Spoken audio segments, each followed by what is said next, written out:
And we're going to be talking to Macayle Thornhill from Jackson Milton as first of 5 interviews on Running Point as we bring her in from the green room. Macayle, thank you so much for taking the time to join us today. Yeah, I'm excited for this. Let's first and foremost just talk about this season. I mean, when we had Coach Ciccalelli on too, and when we talked with her, she talked about kind of how you guys needed to try to not find your identity as much, but you went through your struggles a little bit early in the season and got red hot and really started finding yourself too. From a player perspective, what did you see from the team? When did you guys really have it all figured out, and when did you realize that, okay, we're on track now? We just started playing smoother. Like, everybody really, like, gelled together, and we all just, like, went with the flow of each other. And it was like, when we played Waterloo, we really, like, were smooth and, like, our hitting. And it was just, like, we really gelled at that game, and that's when it all started, and we got the hot streak. Getting some love in the comments already from Coach. When this team more than most in the softball world this year really had to struggle with stopping and starting. I mean, you had weeks off, 12 days off one time in the season, all because of weather. Talk about what it was like to try to stop and go and still try to keep momentum in this season. It was just difficult to keep, like, motivated because it was like, oh, we might or might not have a game tomorrow. But then, like, you kept just trying and having the mindset that, oh, we're going to play good, like, tomorrow if we have a game. And if we don't, we'll just practice hard and just work on getting better with it. Being only a sophomore and being asked to command a lot of time in that circle is a job that comes with a lot of pressure. Talk to me about how you kind of handle those pressures and what you really see yourself learning on and picking up on as the season has gone along. I just think I have a great defense behind me. So, like, hitters are supposed to hit. So when they hit, and the defense will get it down and we'll get the out. And I just think throw a strike and the hitter will hit it because that's their job, and my job is to pitch it. So, you know, you lead the team in wins with in the circle with a 4-2 record, ERA just over 3. I mean, you come in. I'm sure you didn't expect to be the team's leader in innings pitched, but some injuries have forced you to step into that role. What has it been like seeing yourself grow this season and seeing yourself kind of been thrown into the fire in the circle, and see yourself come out the other side with these results that are so impressive? I'm, like, proud of myself and the team because, like, I didn't think I would do this good, honestly. Like, I wasn't as confident at first, and then now that I've had a lot more time in the circle, and it's just a lot easier now with confidence, and it's just I'm not as unconfident as I was, and I've just grown with that. Talking about building that confidence, is there a quote or a phrase or something that you are finding yourself telling yourself to do, or maybe just a routine that you do when you got runners on base and, maybe you don't have your best stuff for a few pitches? How do you kind of recompose yourself, refocus, and build that confidence again? I don't really have a quote, but I just make sure to breathe and stay loose and just think positive, like, okay, I got this, and just not get down on myself. And yeah, I think one of the biggest mysteries in softball and baseball are what goes on in the circle meetings or on the mountain meetings. And so take us through Jackson Milton's meetings in the circle when your catcher comes out or when Coach Ciccalelli comes out. What kind of things go on in there, and how much of it is just saying a joke to get your mind off of it, and how much is it actual, like, strategic adjustments that you have to make? We'll be like, okay, it's not that much harm, and we'll, like, get back with it, and it's just a little bump in the road to a win, and just to keep our heads up and not let it bring us down.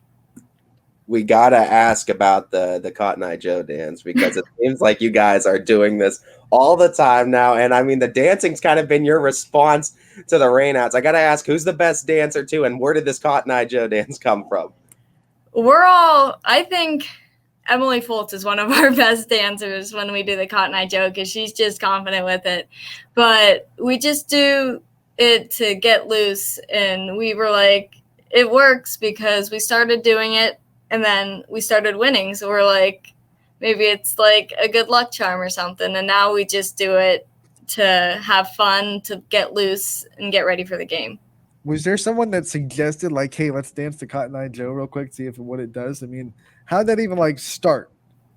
Well, it was the rain out, and definitely in travel, like since I do travel, like if you're waiting, you just have like a dance battle with the other team. So we were like, let's just put on some dance music and dance and see if the other team does it. What are some of the biggest lessons you've learned under Coach Ciccalelli and the short time that you've had under her as a high school softball player? I learned to just have confidence in myself, that I can do whatever I put my mind to, and like I can trust my team because I know they got my back, and to just have confidence in everything that I do. You guys have a ton of senior leadership on this team, really good seniors that know how to lead, led other sports as well. Talk about what it's like to be with this senior group and to get led by them and to learn from them, and what lessons you're going to take going forward when they graduate. Yeah, a lot of the seniors I played multiple sports with. So like I've always just looked up to them because they just keep pushing through all the hard like times. Like when we had all the rainouts, like my coach said, that they just kept having a positive mindset with it, and I like really looked up to that. And I'm just gonna try not to like be like them, but really like follow in their footsteps, like in the next years. I guess a question that kind of goes hand in hand. What does it mean to you to kind of represent Jackson Milton, be able to wear that across your chest? And I mean, you're the one in the circle, so you dictate the tone and everything, and you're really one of those big representatives too on the defensive end for Jackson Milton softball.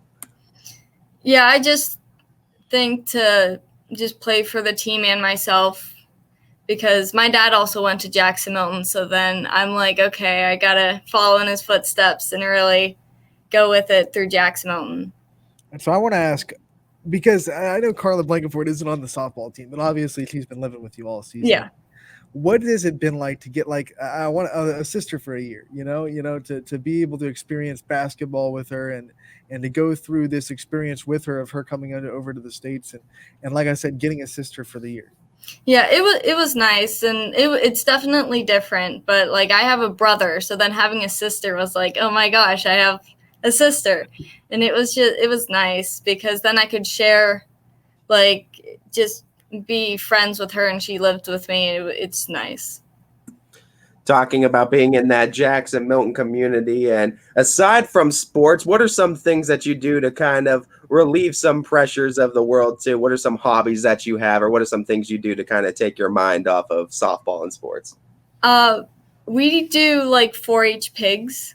So when like after games and stuff, I go out sometimes or like every day and like feed the pigs and just hang out with them almost, and just like get them ready for the fair in the summer. All right, Macayle, let's have some rapid fire questions, get to know you a little bit off the field. I guess I'll start with what's your favorite dessert? I like a lot of desserts, but I like pumpkin pie a lot. And if that's like not in season, it's just like straight up ice cream. When you go, oh geez, I don't know, I lost my ice cream. What's the best ice cream out there? We go to Handles a lot, and I like the Oreo, where it's like Oreo and cookie dough. All right, so I think this is going to answer my next question because you like the cookie dough ice cream, but cookies or cake? It depends on what kind it is, but I like cookies. Sunrise or sunset? Sunsets. Books or movies? Books, probably. What was the last book you read? I'm reading Gone Girl now. I don't remember who it's from. Cats or dogs? Both. Both. I love it. Salty or sweet? Salty. All right. What's your favorite vacation spot? Probably Colorado. Use 3 words to describe yourself. Quiet, kind, and athletic, and like fast that way. All right. Night owl or early morning or early to rise? Early morning. All right. What's your favorite breakfast food? Probably bacon. If you were going on a trip far away, would you want to drive or fly there? Probably fly. Would you rather travel to the past or travel to the future? That's a good one. The past. All right. So if you were going to go to the past, what time period would you want to go, and who would you want to meet?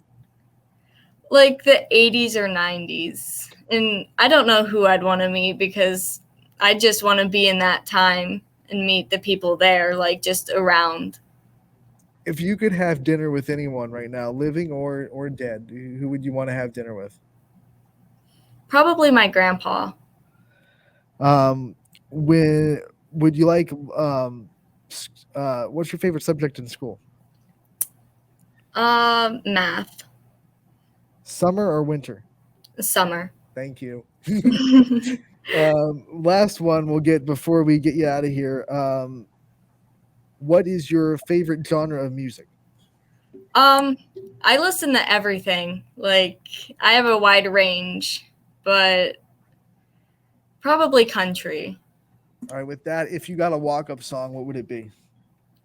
My walk-up song now is "You Should See Me in a Crown" by Billie Eilish. There you go. All right. Macayle, before we let you go, we like to give our student athletes the chance to thank their support system and the people that are there for them throughout their journey. So I want to give you the time to thank the people that are there for you and the people that you really wouldn't be here without. Yeah, I really thank my parents and definitely my dad, because my dad, the way he comes to all the games is to do the scorebook, and I always hear him with everything I do, pitching and all that. And just like everyone, my friends, family, coaches, just everybody. Getting more love from the comment section. From Yeah. You're very popular in our comment section, and we thank you so much for taking the time to join us. Yep. We look forward to continuing our coverage of you throughout your journey, and we look forward to talking to you again real soon. Yep. Thank you.